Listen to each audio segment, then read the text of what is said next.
Please be warned. Inspired by a true story deals with crimes that may contain adult themes and violence and is intended for a mature audience. May 1st, 1990.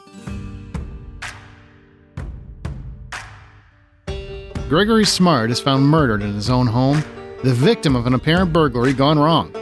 Shortly after, his wife is charged with his murder, committed by the 15-year-old boy she was having a sexual affair with. In 1995, Nicole Kidman stars in Gus Van Sant's wild retelling of these same events, complete with a much darker outcome. Be careful at any age who you choose to have an affair with, because To Die For was inspired by a true story.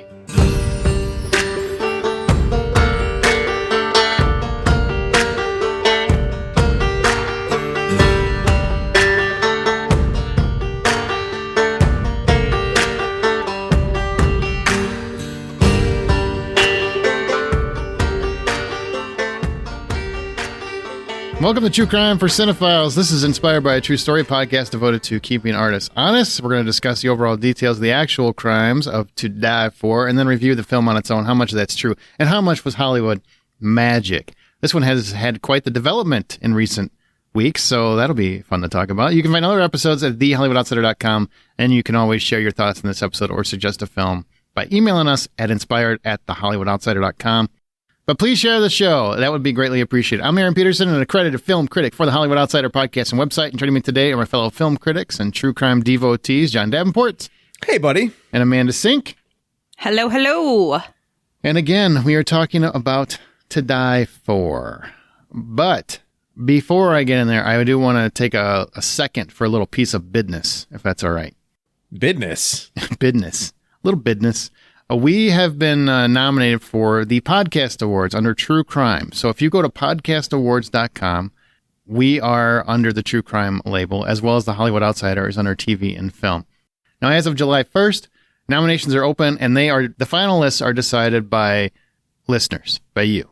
Okay? It isn't by some selection committee. It's a bunch of weirdos, a bunch of critics like us. No, it's decided by the people that listen. So if you like the show, if you really appreciate the show or are a fan of the show, please go to podcastawards.com, and you can actually go to True Crime and select Inspired by a True Story and TV and film for the Hollywood Outsider, too, if you would. And bam, and you can do that with every email address you have. It would really help our show. We're we're still pretty new, and it would be very helpful toward getting a wider audience. So we would really appreciate that. Plus, I think we've done everything we could to try to earn it. Yeah? Yeah. Sweet. You might get an email after you submit yours just to verify that you are a real person, because they don't want bots making that nomination prize. Don't you? Bots, right?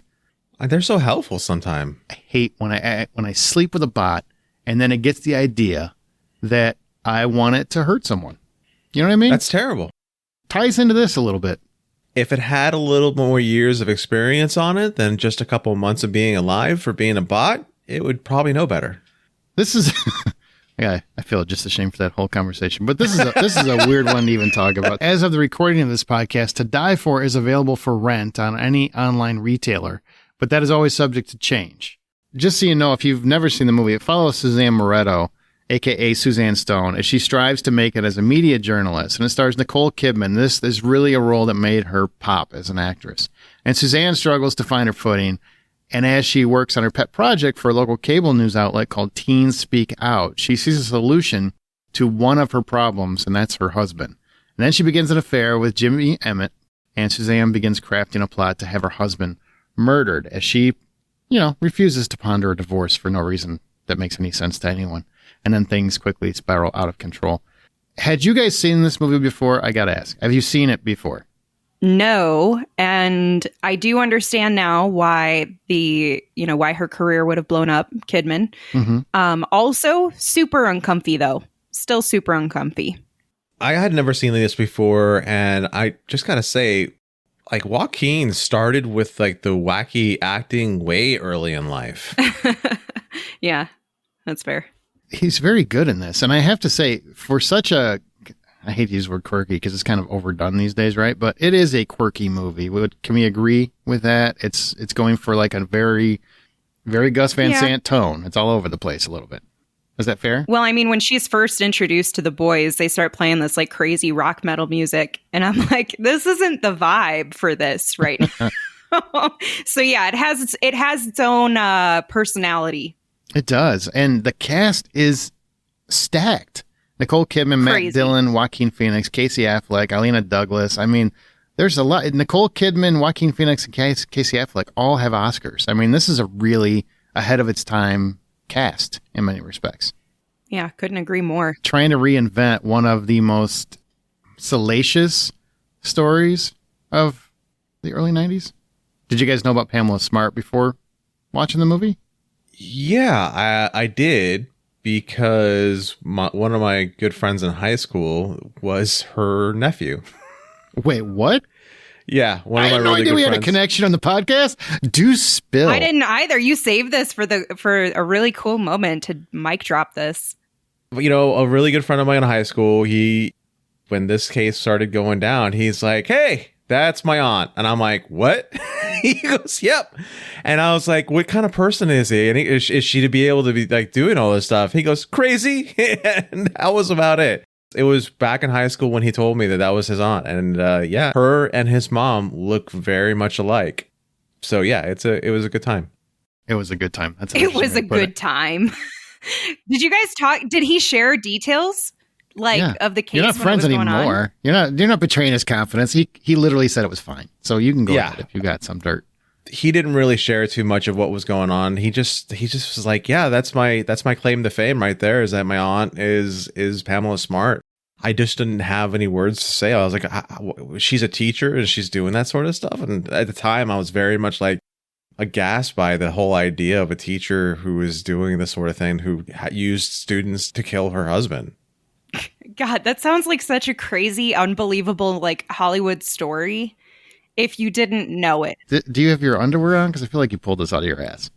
No, I did not pull this out of my ass. Okay.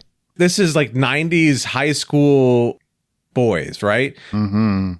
My aunt told these boys to kill her husband. And I'm like, okay, that's weird. Yeah, it's my claim to fame. All right, cool. So are we going to like play more Techno Bowl, or what are we going to do later? So you really didn't care? Because you were young at this point. I was only like 14, 15. It's 1990. You would have been older than that. Am I finding holes in your story? No. Well, now we know who our true detective is here. I'm just saying. I mean, research. What have I been older than that? 1990. I graduated high school at 17 in 94. So yeah, 14, 15. All right. Maybe I just thought you were... He's younger than you, Aaron. I just think the whole world should be my age is really what it comes down to. To answer your question for myself, though, I did not know who Pamela Smart was. So this whole thing was all very new to me. I was like, what's to die for? Oh, that's interesting. But yeah, I hadn't seen it. Well, let's go into the story, the details about what actually happened, and then we're going to come back and we're going to discuss that, and then we'll talk about the movie. But this is a wild story. But new episodes are released every 2 weeks of our show. This is the last one for this particular season. We are actually going to take a little bit of a break. We'll be back in the fall, but I just want to make sure you know that, so you stay subscribed. So hit that subscribe button. We will be back very soon. We're just taking the summer off, essentially, because there's a lot going on. Busy. Very, very busy. So new episodes are released every 2 weeks, can be found wherever you listen to podcasts or at thehollywoodoutsiders.com. You can always find us over on that podcast, thehollywoodoutsiders.com. And you can hear episodes early by supporting the show at patreon.com/thehollywoodoutsiders. Film and true crime fans are always debating how true their true crime is, and this one has seduction, manipulation, sex, and murder. So let's see who exactly was to die for.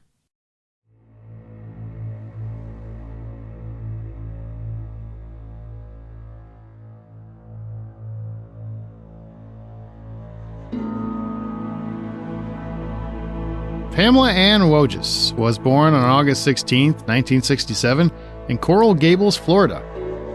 Pamela graduated from Florida State University with a degree in communications.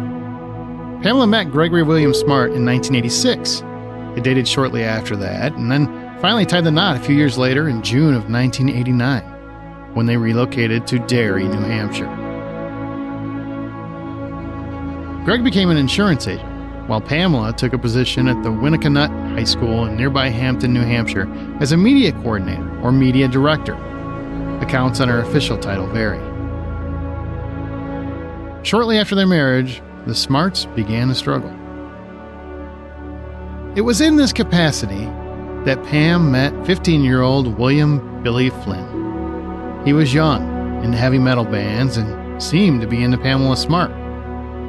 In February 1990, Smart reportedly told Flynn, "Do you think about me?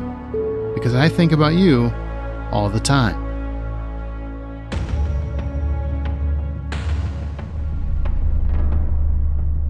Their relationship quickly evolved into a sexual one beginning at this time.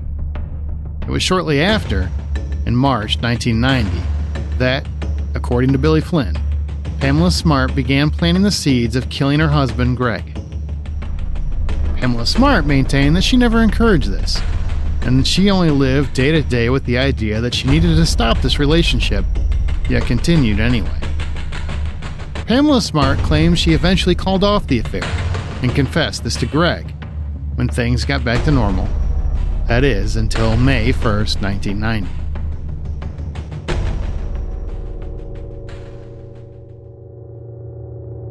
Pamela Smart arrived home on May 1st, 1990, to find her husband, Greg, lying in a pool of blood. He had been shot in the back of the head. Immediately after, Pamela speculated that the murder had been committed by, quote, some jerk, some drug addict person looking for a quick $10, according to the New York Times. Initially, the scene appeared to be a botched burglary, but police soon suspected foul play, and an anonymous tip helped them adjust their course. The investigation led to 4 teenagers, Billy Flynn, Patrick Randall, Vance Lattimore Jr., and Raymond Fowler, all students at Winnicott High School. The police rounded them each up, and they quickly confessed to the true nature of their involvement in the crime, all to receive reduced sentences for their cooperation. This is where the truth leaked out. According to the Washington Post, Billy, Patrick, Vance, and Fowler told police that Pamela Smart had masterminded the entire murder. They claim that she'd left the condo door unlocked, gave them money for ammunition, and even suggested they stage Greg's death to appear as a burglary. Police also convinced Pamela Smart's work associate and intern, Cecil Pierce, to wear a wire and discuss the case with Pamela, where she famously was recorded saying, quote, "If you tell the fucking truth, you'll send me to the slammer for the rest of my fucking life." End quote. Billy Flynn testified that Pamela had seduced him and coerced him into killing Greg, manipulated him by saying their relationship would continue only if Greg was out of the picture. Pamela Smart was arrested on June 11, 1990. Pamela's trial began on March 4th, 1991 in Rockingham County Superior Court. The prosecution's case was strong, bolstered by Flynn's testimony and tape-recorded conversations where Pamela appeared to discuss the murder. Testimony from Randall, Lattimore, and others painted a damning picture of Pamela's role in orchestrating the crime.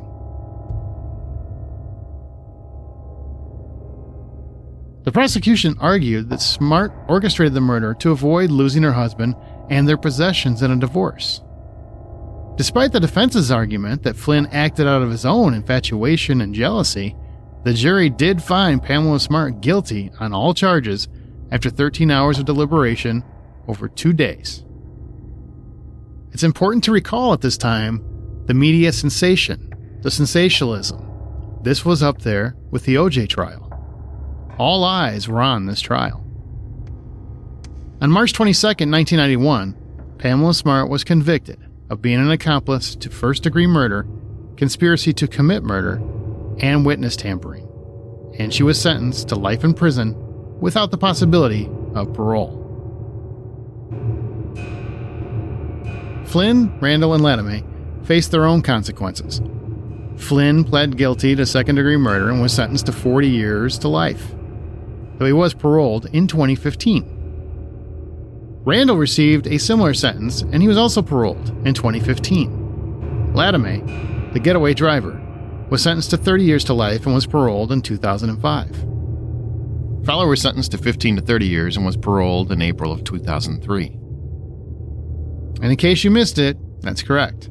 Billy Flynn, the man who pulled the trigger and ended Greggory Smart's life, was paroled in 2015. Each of these teenagers was significantly influenced by their relationships and the manipulations of Pamela Smart. Their involvement in the crime led to several legal consequences and altered the course of their lives dramatically. The case remains a stark example of how manipulation and poor decisions can have far-reaching and devastating impacts. As I said earlier, the case became a media sensation, drawing extensive coverage for its elements of a love affair, murder-for-hire plot, and high school students' involvement. It was scintillating, tantalizing, salacious. It inspired books, TV shows, and movies, including this 1995 film To Die For, starring Nicole Kidman. The case sparked debates about media influence on trials and the portrayal of women in criminal cases. Pamela Smart became an icon of disdain. It should be noted that Pamela Smart has consistently maintained her innocence throughout this entire ordeal, seeking post-conviction relief multiple times, arguing that she did not receive a fair trial due to extensive media coverage and procedural errors. However, every single appeal has been unsuccessful, and she continues to serve out her life sentence. Intriguingly enough, right before we recorded this podcast, there was a change. There was an update. There was new information. Pamela Smart, as I said, has maintained her innocence throughout this ordeal. That is, until June of 2024, when, according to CNN reporting, Pamela Smart, after being incarcerated for 34 years, finally accepted full responsibility for Greggory's death. For the first time in a videotaped statement released as part of her last sentence reduction request. Sort of. Pamela said she had to, quote, dig deeper into her own responsibility,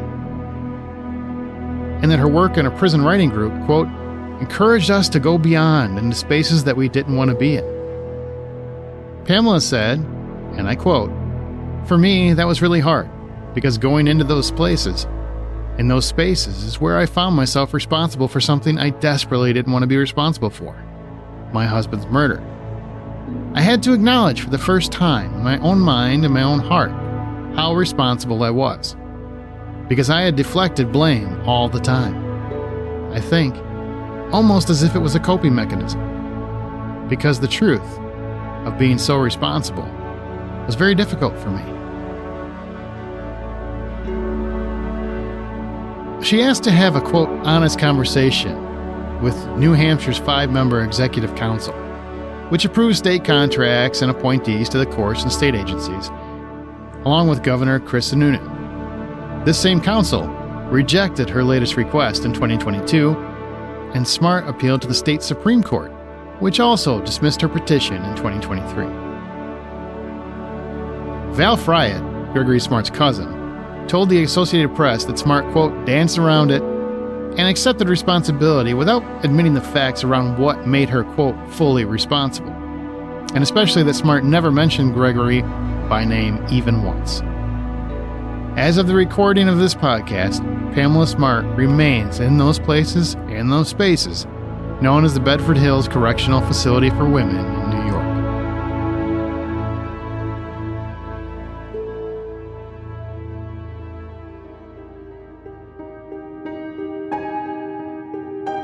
Pamela Smart engaged in a risky sexual relationship with a 15-year-old minor, and shortly after, her husband was gunned down and shot in the back of the head by the same boy. Pamela maintains she had no knowledge of what Billy Flynn would do to Greggory Smart that fateful day of May 1st, 1990. Still, to this day, that is her assertion. Mostly. She maintains that she had broken off the relationship and this murder was spurred by jealousy and rage, not premeditated planning and orchestration. This story was an igniter to the true crime obsession many of us share today. Pamela Smart was seen as a sleek femme fatale who manipulated her prey into committing one of the most atrocious crimes imaginable. Was it possible? This was a setup by an angry young man slighted by a doomed relationship brought to an early ending, and the entire nation refused to believe she could have no knowledge? Or was this simply a woman who felt she could get away with duplicity and violence by outthinking every single person around her? Whatever you ultimately believe, Pamela Smart has been found guilty of these crimes multiple times. Every appeal has failed. And the most important aspect that is often lost in all of this is that her husband, Greggory Smart, an innocent pawn in all of this, was viciously murdered in his own home with a bullet to the back of the head. He was not fighting off an attacker or part of some sadistic scheme. He was simply living his life, trying to keep his marriage together, while his wife's 15-year-old lover gunned him down in the coldest of blood. Whatever issues their marriage had, none of them were worth dying for. A lesson one teacher in particular learned all too late.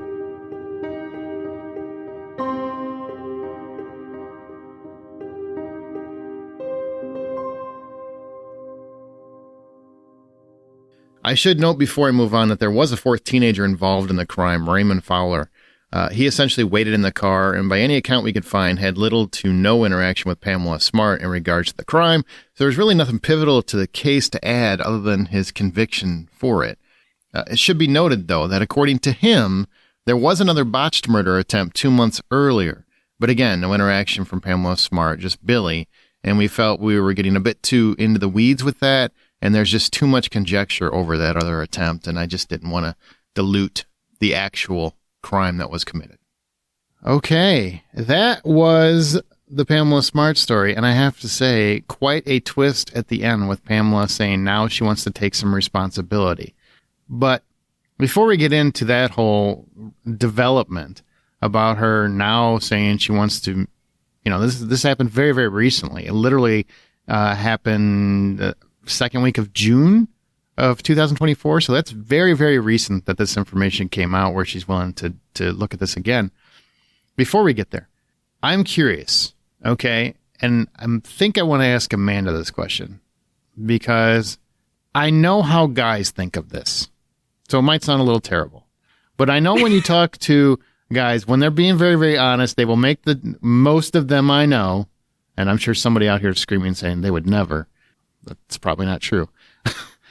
Most of them I know would make the joke, well, I wish I had teachers like that in high school or something along those lines. Like in most guys I know's minds who have had the conversation about Pamela Smart since this happened, it's very much justified in some respect. Like, hey, I get where he's coming from. That's not a big deal.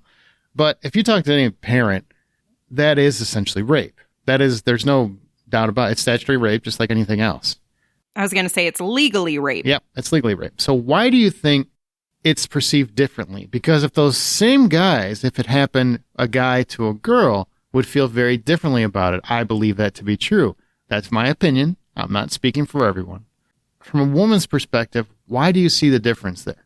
I think it's probably because... Is that a reasonable question I should ask first? I don't want to feel like it. I think it's a reasonable question because we can't be naive to the fact that does exist. It's existed for decades. It still continues to exist. Like anytime there's some sort of allegation around someone having misconduct with a minor, if it's a man who's the adult, it's not okay. If it's the woman, oh, it's hot. And I think that the difference potentially is, one, men typically engage with their puberty a little bit earlier and a little bit heavier in their teenage years. And so it's one of those things where it's like, yeah, I wish I could have gotten laid by like a hot older woman. There's a fantasy around that. For women, we've been, and I say we collectively, but statistically, many women have been taken advantage of. Most true crime listeners are women, so there's a lot of collective there. I mean, statistically, women are, at least from what's reported, what's the right word for this? They are assaulted or taken advantage of or something like that by an older male.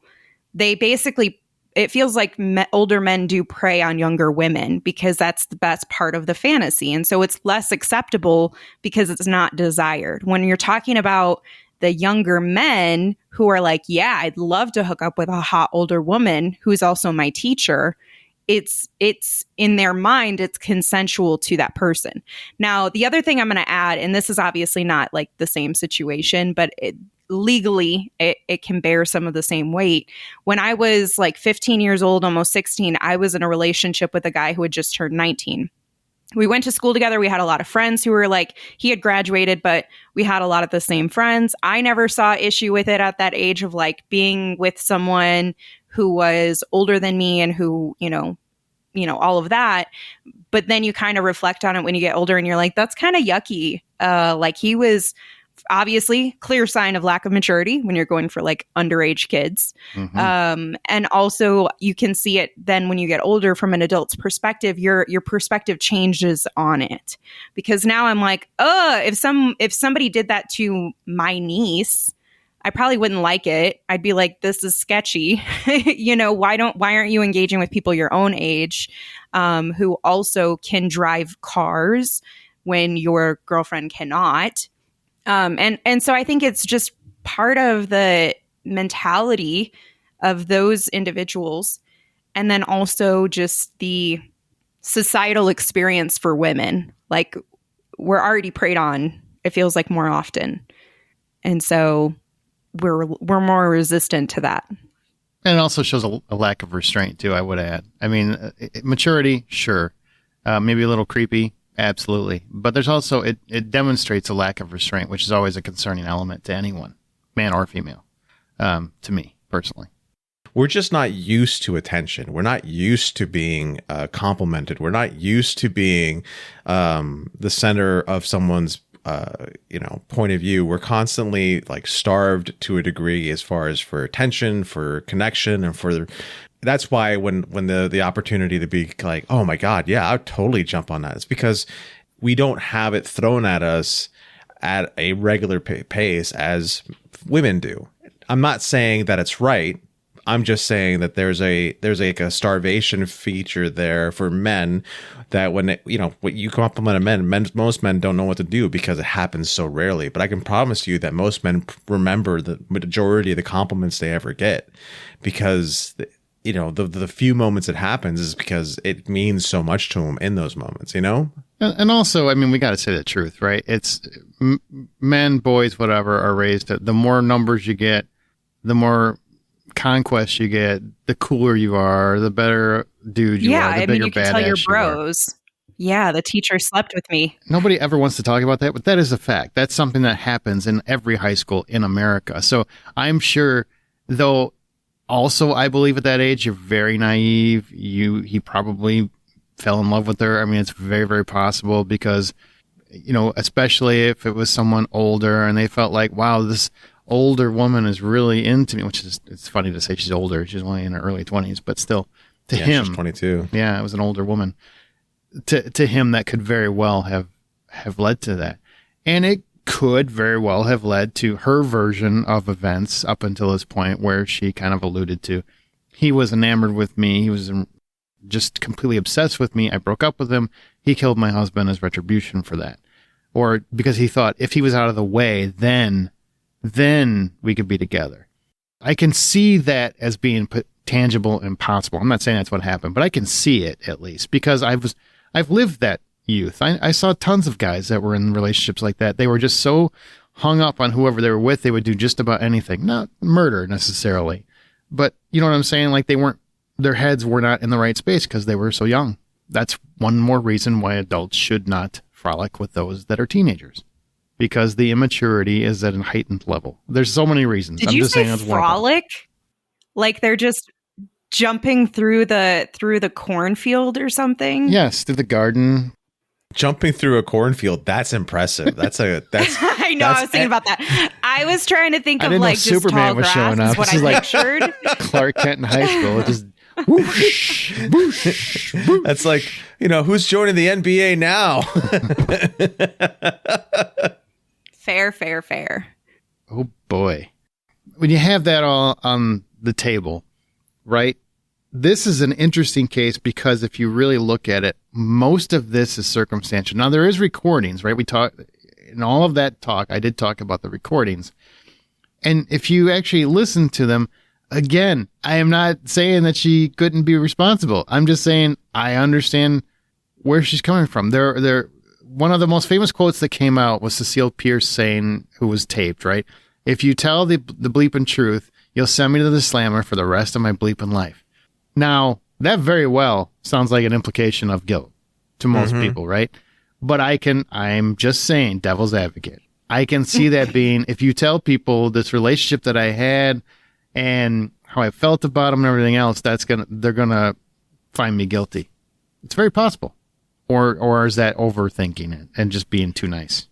Because I wish I had a hot teacher when I was in school. It could be extending a bit more grace to the situation, but I do understand what you're saying too. There are inherently, she is guilty of a crime.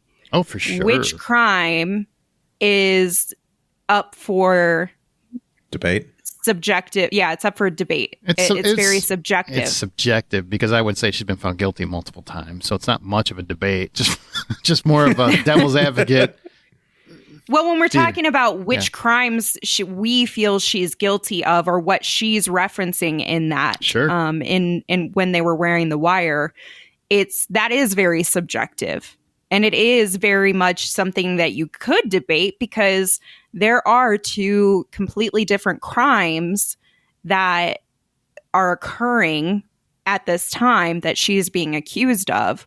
One of them we know for a fact she is guilty of, statutory rape, right? Mm-hmm. We know that she's guilty of that. She knows she's guilty of that.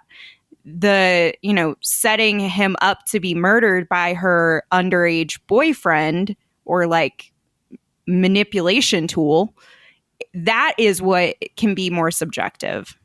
So I can see what you're saying in terms of the communication of guilt. Yes. Again, I'm saying she's guilty. All right. I'm just playing devil's advocate with some of the information. That's all I'm doing. Remember, she's 22 at the time. Remember, she's obviously got some sort of issue with her mental acuity because she's frolicking, as you put it, with 15-year-olds. Yes. She's raping 22. A 15-year-old boy. That's ultimately what, if you really want to get, I'm just trying to find a nicer way to say it without trying to keep the R word out of there. Yeah. Because of trigger and also because I wonder if I think some platforms now classify that as like vulgarity. It's possible. Anyhow, it's true crime. How do you, what? Yeah, there's some platforms where you have to say essay or assaulted. Essay. Anyhow, frolic. Let's all go to frolic. Can we make frolic happen? No, it sounds too joyful. Too joyful. Fair. We're losing Frolicking the plot. Sounds fun. Broken ankle frolicking. Before I lose my thought, let's get back over here real quick. So we're giving her too much credit or playing devil's advocate. You got to remember, she's 22. She's banging a 15-year-old. She thinks at the time that's a good idea. So for her to be like, I'm going to go to bleep in jail because you start talking, I 100% believe that she's talking about the murder and the fact that she told these kids to do this. I don't think that she has the mental depth to think that if anyone talks, she's going to jail for just frolicking with the kid. I'm sure she's thinking they're going to find out that I had everyone kill my husband. Got it. And that's why I'm going to jail. Makes sense. I mean, yeah, they allege that she left the door open, gave him money for ammunition, suggested they stage his death to appear like a burglary. So yes, very much. I mean, I see that. But go ahead, Amanda. You said you disagree. So I disagree with some of what you're saying. I don't disagree with the fact that she's guilty. Like I'm aligned on that, right? We're all on the same page. Guilty lady here of murder. However, do I think that she was under the impression that she was not doing anything wrong by sleeping with this 15-year-old? Absolutely not. Even in the 90s, when you onboard for your teaching job, they're going to tell you don't sleep with students. That's super messed up. Like everybody knows that. It's common understanding. And also, if she didn't know that that was wrong, I mean, aside from the fact that she, it's infidelity, why would she be so intentional about hiding it? She was very intentional about hiding the relationship. So she knew it was wrong. And it's an affair, and too. It's an affair and it's a affair. So regardless, I think she inherently understands that what she's doing is wrong. She just didn't care, or the pros outweighed the cons. I truly believe that it was, and this is just my own perspective, she's taking this opportunity where everyone is constantly giving her what she wants. And so this is just another way to get what she wants. Everyone is a means to an end with this person. And that to me is actually scarier than her just being a murderer. It's about the level of manipulation and conniving to coerce people to do what you want for them. And she has, of her own volition, admitted that she has had this level of influence over people. It's pretty power is what it is. Let's be honest and call it what it is. Pretty power. Pretty power. And that gives you the ability to manipulate others to doing what you want for yourself. Man. It's a very selfish and like very derogatory mindset and mentality that, to be honest, a lot of women have. Are they going to take it to this length? Probably not. But I guarantee you, if you asked 3 of your prettiest friends that are females and asked them if they know of a dude who would kill for you, they could probably come up with at least one. Wow. This is fascinating. Just based on the fact that she's super attractive and they want to sleep with her. That's how willing people are to do those things. But she also knows she has the power to manipulate others. And like I said, she's done it her whole life. She's gotten everything she wanted her whole life. And so being told by her husband, like, no, do this different, or here, let me, structure things around. She's like, no, I got to get rid of you. That's what you could see as the reasoning? I think it's, you're getting in the way of what I want. You are now a hurdle that I have to overcome. And the easiest way to do this is just get rid of you. And I have somebody who's willing to do it, and my hands are clean. And if you just tell him and he does it, then you have plausible deniability, right? Mm-hmm. They're all they can point their finger at you, but you figure I'm so pretty, I guess. I'm so manipulative. I'm so good at this. I always get away with my lies that I'm just going to spin my way out of this one. Mm-hmm. I think she got accustomed to doing that. Yeah, that sounds a lot like pretty privilege. Yep. Man, I don't know if you guys are listening, but Amanda just threw shade at attractive people. So if you're pretty out there. Not everyone misuses their pretty power. Some people use their power for good. I just don't give them any power, Amanda, because I ain't killing nobody for nothing.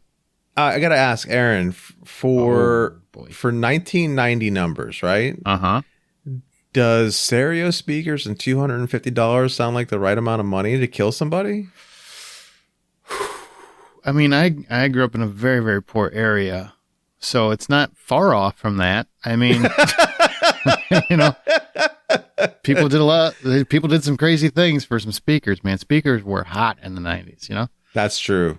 No, I don't think so. But I also, there's no person that could manipulate me into killing someone else. I would only hurt someone in defense of someone else that I witnessed in front of me at the time, He's legally covering every ground right here. Yeah, he really did. No, it's a crazy scenario, and that whole situation is wild. And also to get people to go along with it for speakers, $250, whatever. I just don't understand. I can get where Billy came from. I don't get where the other two jumped on board. Why that would be, any of this would be worthwhile, other than the thrill, I guess. It's the only thing I can think of. There's nothing in it for him. Unless there's a thruple or a fourple thing going on. That didn't Quadruple? happen in the 90s. It's a pretty wild scenario. And what also is kind of wild is she didn't physically do anything physically. She's the only one still in jail. I don't think that's as wild as you think it is. Ultimately, she is the mastermind of the whole thing. She's at the center of it all. If she's not pushing buttons, then it doesn't happen. If he's not pulling triggers, nothing happens. Well, yeah. This is the Charles Manson thing. I you know get what it. I mean? And I've never understood that logic. Like, to me, don't get me wrong. Horrible, should be in jail. Absolutely. I don't get why L trigger puller gets to leave early. Okay, the friends maybe, because, they were just there and they're stupidly going along with this idiot. But he killed a man. He pointed a gun at him and shot him in the head. Why does he get to go out for any reason whatsoever ever again? What's the justification? This goes back to juvenile rehabilitation, where I'm going to go back to statistics. Yeah, well, he's young. Yeah, when individuals who commit crimes and are younger are still going through their developmental phases and growing as individuals, learning life, all of that, they statistically have a better chance of not reoffending through rehabilitation through the justice system. Adults, especially those who've perpetuated those crimes more than once, have less of an opportunity, or I shouldn't say less of an opportunity, statistically reoffend at a higher rate. And so some of the leniency can come from the fact that he was, in some ways, he was also a victim. Because when you consider the fact that this was statutory rape, she raped him. It's also, and he has a position of power over her when it comes to school and having the level of influence there. Mm-hmm. So those contributing factors can lead, in my opinion, to a lesser sentence, because there's the potential for it to not happen again. There's the potential for him to, completely change his ways. And there's also the victimhood side of it, where you weren't fully in control of everything. John, do you remember where you were when all this broke? Oh, wait. You were hanging out with a kid whose aunt. Yeah, his best friend whose aunt is going to jail. Yeah, I was living in Fort Lauderdale at the time. I was living in a part of Fort Lauderdale called Davie. Or no, Sunrise. I was in Sunrise. And I was going to Western High School at the time. So yeah, that's where I was. It's pretty interesting. The movie To Die For really, really does, I think, a fair job of capturing some of the tantalizing sensationalism of the story of the time, because this is the first really huge true crime story, I would say. There's John Benet Ramsey, there's Pamela Smart. Those are the ones that really took true crime and just blew them into almost celebrity, right? Made them celebrities. When you look back at it and you realize what we are now, where we are so obsessed with true crime and we do so much of it, we listen to so much of it, we watch so much of it. I guess the question is was that a good thing? Are we too obsessed with true crime? Not that I don't want anyone to listen to future episodes, because I do, or go to the back catalog. But I do wonder, these sorts of things, there are some elements that play truth to it. Is it fair to the accused? Do they get a fair trial when it's so sensationalized like this? And they get jury members that say they didn't know anything about it, which nobody believes whatsoever. Is that fair? Because there's so much coverage and it's just become about, framing the story. There's so much framing the story. Is it fair to the accused, to the victim, to everyone? Is it fair? We have a very imperfect law system, but we do the best we can to improve upon it time after time. But if something happens in a specific area, they have the ability, and they end up sensationalizing it too much, they do have the ability of taking the case someplace else so they can get more of a baseline of people who haven't heard of it. I don't know. I think there are ways to combat it given the situation. One of the things you're forgetting to mention is also the time period was John Benet, this, and then OJ. Mm-hmm. People just stopped everything they were doing for everything that has to do with anything, the true crime after that. Is true crime something that we're digging too much into? No, I think it's actually a positive movement, right? Younger people who are getting into listening to true crime and finding out to what level true crime affects people are being inspired to move into realms of professions that deal with crime in general. So, because not only does true crime encompass what did these people do, but it also encompasses how did this person become so thrown into a system when they don't deserve any of the attention that they got, like wrongful convictions. It shines a light on the imperfect nature of what crime is, and if anything, the whole medium inspires people to dig further and to find better ways of improving upon it. So it's not a bad thing, I don't think. To summarize and reiterate some of what John's saying, I think one, there's a great pro in the fact that we have more transparency and visibility to ensure that there's fairness and consistency in our process, because our justice system is very broken, which I think is one of the things maybe John was also getting at there. But that's great from the true crime, or, the understanding of, making sure that who gets convicted is truly the one who's at fault in theory. But I think it's the media and the way that they spin stories and don't cover all sides of the story as like true journalistic stories. They're just media attention whores at this point. And so that, I think, is where we have a more troubling piece of the fascination with true crime, is that our media is not reliable.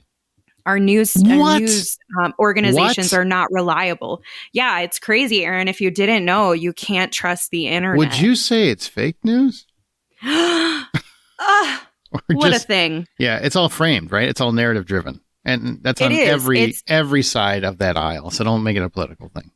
And it's not a political thing. Yeah. It's across the board. We have an issue with our media and people will buy into that easily, especially now. Now, in the 90s, I think technology was completely different than it is today. We've grown a lot since then. In the 90s, it was not as accessible. You still had the media spinning stories, when it comes to like news reporters and stuff. But journalism was more empowered back then. Mm-hmm. Investigative journalism. They had the dollars to invest. They had the time to invest in investigating things on a deeper level to give you a full picture and a full story. Now it's more about the immediate, who can get it out fastest. And when you're just going for quickness, you're going to lose efficiency. You know what I mean? Like, you have to be able to do a balance of both. But because we're so infatuated with that immediate, what's the word for it? The phrase for it? It's that, I can't think of the phrase.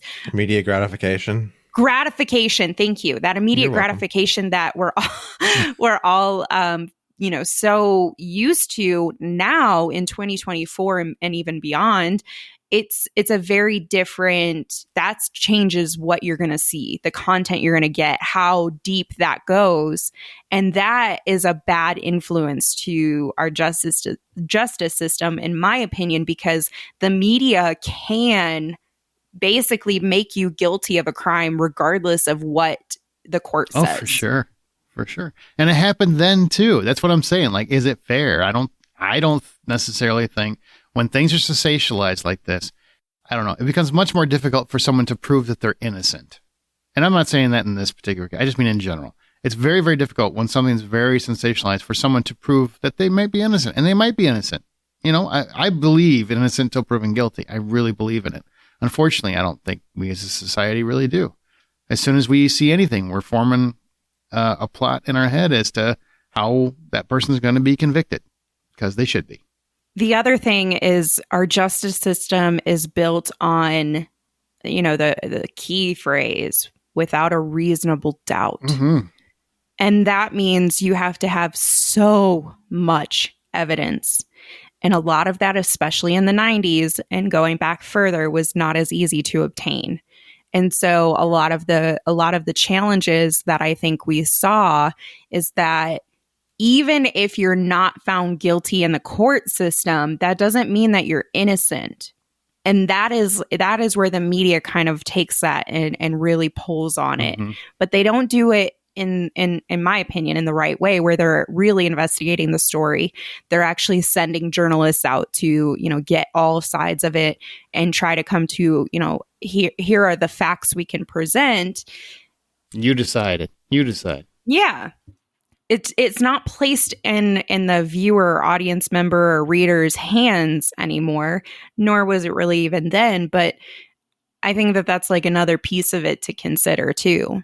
Well, let's get back to Pam Smart. So she has famously stated that she would never, ever admit to having any responsibility in her husband's death. She, even as recently as 2019, said that in a prison interview with CBS Boston. Well, now she's stating that, I'll talk to it. I'm starting to feel like I'm understanding my culpability and my responsibility. And to me, and that was all in the read that we did just a little bit ago. This reads like bullshit to me. This reads very much like someone who hasn't been denied parole over and over and over again and is now willing to accept some responsibility, but will not actually admit direct responsibility. Will dance around it just so she can maybe possibly get a chance at parole. That's what it sounds like to me. I'm not judging this person. I don't know this person. Maybe her intentions are honorable. I have a hard time believing that based on everything to do with what happened before. Do you guys think otherwise? No, I don't think otherwise. When looking at that article and looking at what kind of person she's been for all these years, it smells of desperation. It smells of like, this is so unfair because the people who committed the crime are out and I'm still here. And it smells very much of like, what do I have to do to get out of here? And maybe it's to accept as much as I can without accepting everything. Because the difference between her and her accomplices or her puppets, whatever you want to call them, Sure. is that they all accepted what they did. They all, took responsibility to the degree of which, like, what of all their actions. So here we are. This person's like, oh, I absolutely didn't have anything to do with it, even though the amount of evidence and the amount of testimony against her was so massive. So yeah, it totally smells of get me out of here. Yeah, I think it's complete BS. Not only because it took you 34 years almost to understand that you had some culpability or responsibility to this. Get out of here.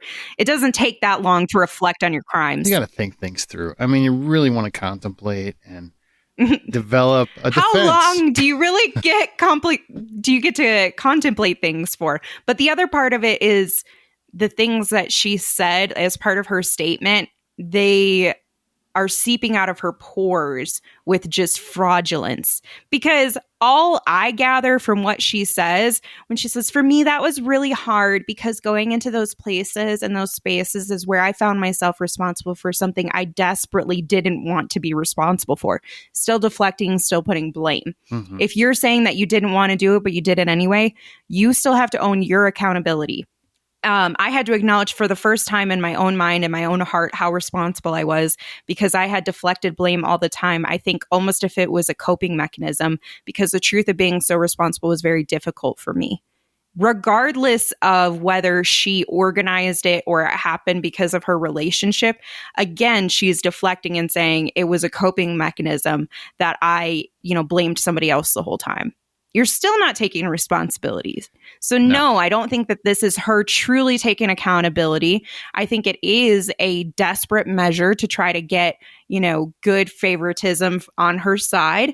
And honestly, even the fact that she's done all this stuff inside the facility since she's been incarcerated, she's gotten 2 master's degrees, she tutors people, she's ordained as a minister, and she's part of an inmate liaison committee.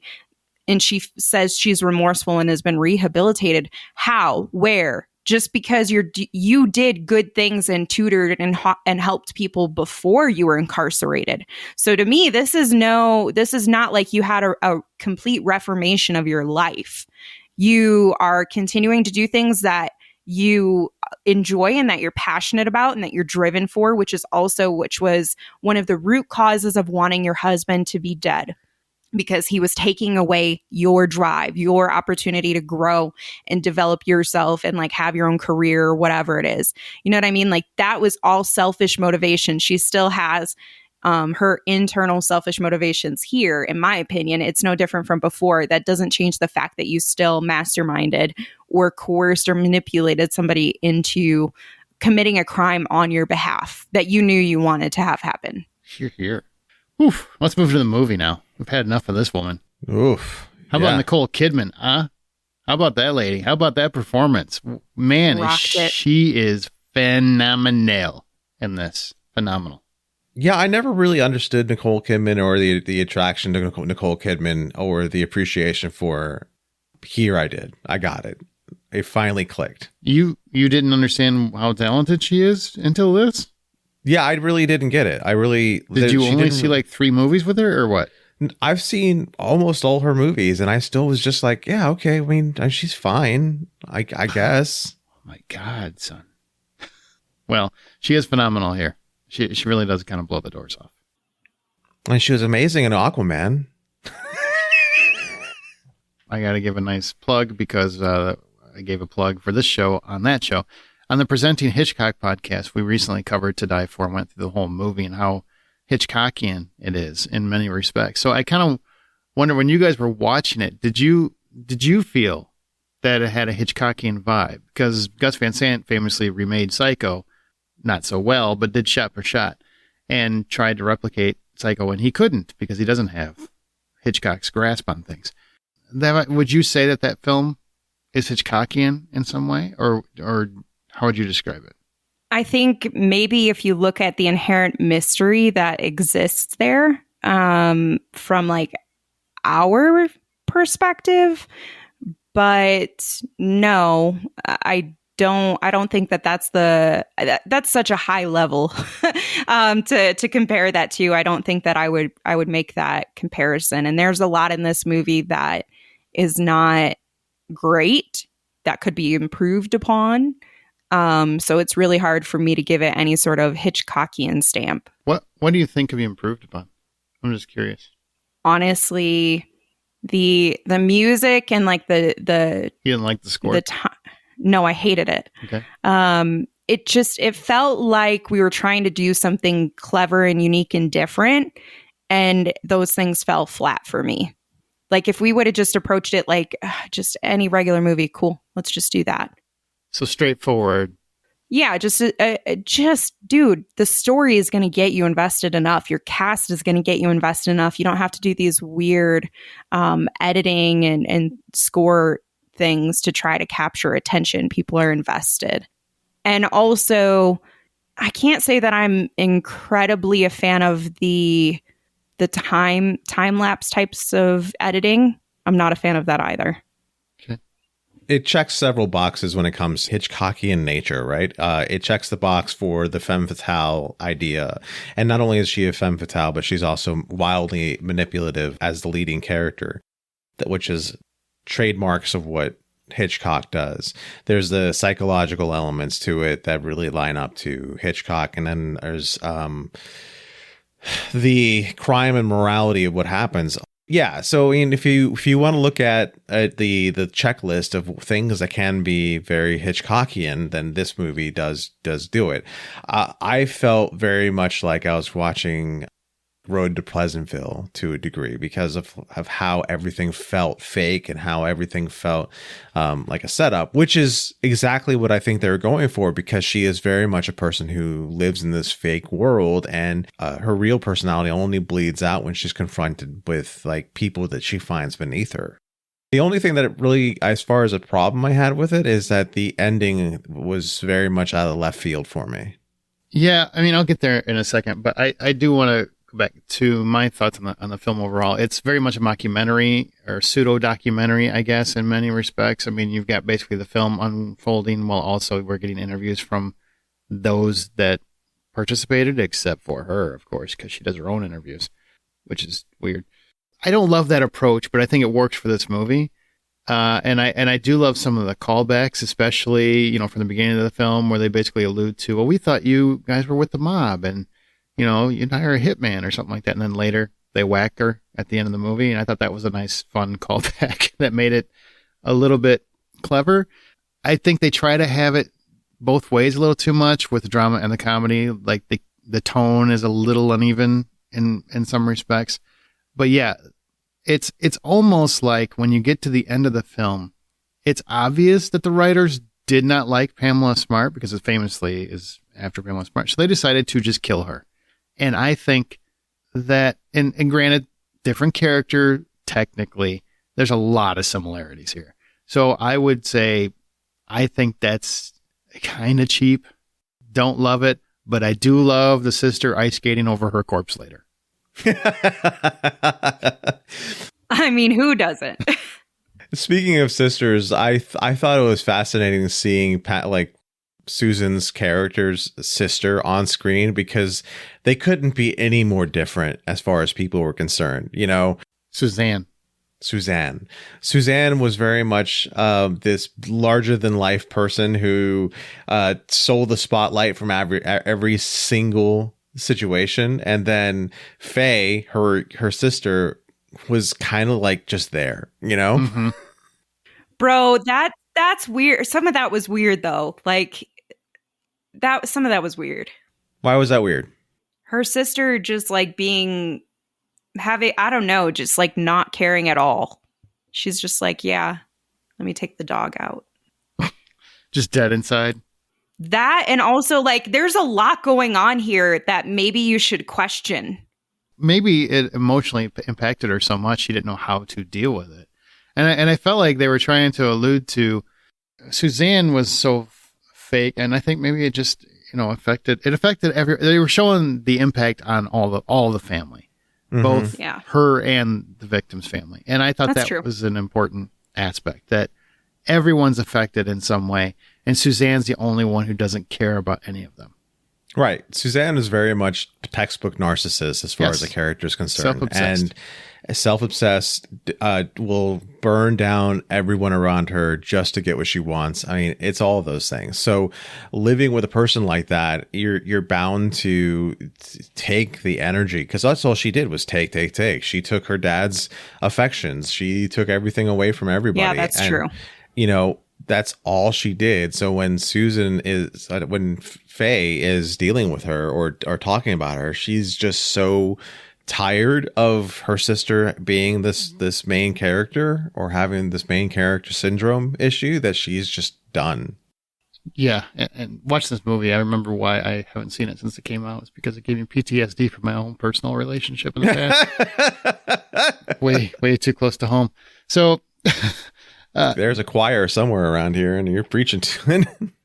Do you think this movie respected the victims? Now, do you think because they went and took Pamela out and they painted Greg to be a good guy, even though he might have been a little too, I don't want to say misogynistic, but he definitely wanted his wife to be with him and go in the footsteps that he chose as opposed to her own path. He wasn't very supportive of her personal plights, right? Which I know he might have been a nice guy, but I think that makes him a bad husband. Yeah. As a character, Suzanne had some rightness in terms of why she felt the way she felt. It's just a matter of how she handled it, obviously. But do you feel like they didn't respect the victims, or that they did respect the victims pretty fairly, even though they renamed them? I think they did a fair enough job respecting the victims. I mean, ultimately, Larry is someone you can like. Larry is someone you can get on his side with. And he's doing, you can see that the majority of the movie, he's doing what he can to make his wife happy. And that's cool. The only downfall is that one conversation that he has where he's like, you're the woman, I'm the man, whatever kind of bullshit that he said in that moment. That was the one time I was like, well, she can go ahead and kill him now. That was it for me. I was pretty much like, well, man, that's a good way to just really just step all over your wife and be a schmuck. I was kind of pissed at that moment too. If it wasn't inspired by some true story, I probably would have, as a film goer, gone, yeah, I get it. Yeah, I totally got it. So I don't think they respected the victims, because in the real world, there's really no reason that anyone could find why she wanted her husband killed. no real motive other than her own issues of him being in her way, I guess. Well, that's the benefit of them renaming the characters, right? That's the benefit. Sure, you can tweak it. You make it your own story. Yep. They can tweak it. They can say, okay, well, it's inspired by this, but we can make it our own story. And in their own story, they wanted to create that moment where you can see why it's may or may not be okay. In my opinion, I don't think it respected the victims simply because if you're going to release something relatively close to the incident that happened, it should be a reflection on what actually occurred rather than making fun of the situation. Mm-hmm. And regardless, like even killing her, that is also making fun of the situation. You know, we're going to have these crazy antics to make fun of the fact that we just killed her off. The way that the victims, you know, you guys are completely right. Like he appears as kind of like a jerk in some of these moments, which kind of gives justification for her doing this. And I don't like that either. I feel like you do have to, when it's something that's within a close proximity, you have to be respectful of, okay, we're going to tell the story of what happened rather than, hey, that stuff was so crazy, let's make a movie. And like, just like a team of, you know, pals who are throwing together a film that, you know, they're changing a lot of the details, but we all still know is inspired or influenced by this other thing. And again, that's just another example of media manipulation in some ways. Sure. And plus, the film also takes the quartet, or not the quartet. The film also takes the trio of villains, you know, Jimmy Emmett, Russell Hines, and Lydia Mertz, and kind of paints them all as empathetic, sympathetic, young, dumb, you know, characters who just didn't know what they were doing. You know, they were just in over their heads. That's wrong. They killed this man. I mean, they could be young, sure. They still went into his home and killed this man. I just don't like trying to make that funny or sweet or empathetic or anything like that. You can have empathy for them because they were young and they made bad choices, but you have to, in my mind, you just have to acknowledge that these were horrible choices, and they don't get empathy for that. For me, anyway. Just some interesting tweaks. Would anybody have anything they would have done differently? I would have liked to see a real story told. Although I do think Nicole Kidman crushed it, I would like to see the full real story. Same. Yeah, I can agree with that. The full real story would have been great, and take out any sort of need to make Larry look bad. Yeah, come on, Larry.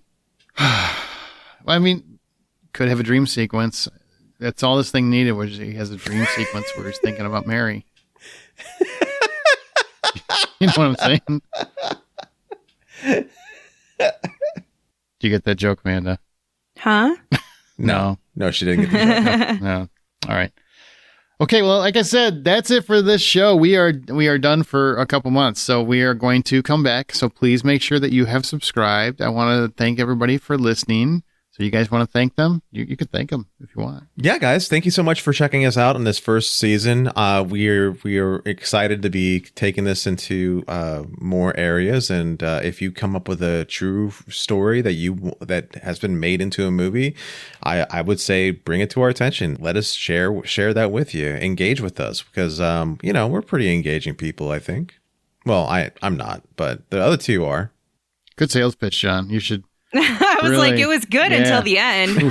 But of course, you had to self-deprecate. Oh my gosh. No, but thank you very much for everybody listening and those who kind of do send in their thoughts and feedback and suggestions. You know, definitely appreciate everybody who's supported the show, continues to support the show, shares it with their friends, all that good stuff. And I'm looking forward to surviving another season. Is it wrong if I say that? Not for you, no. Not for you.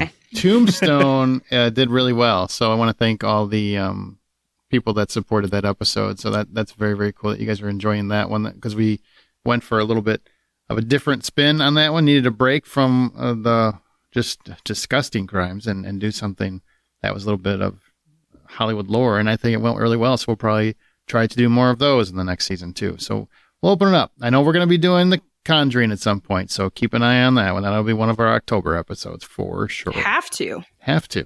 But we're going to do one movie at a time. We ain't doing The Warrens. It's too much. It's too much. So we're going to do more stuff like that. So keep an eye out for those. So remember to hit subscribe. If you haven't done it already, subscribe.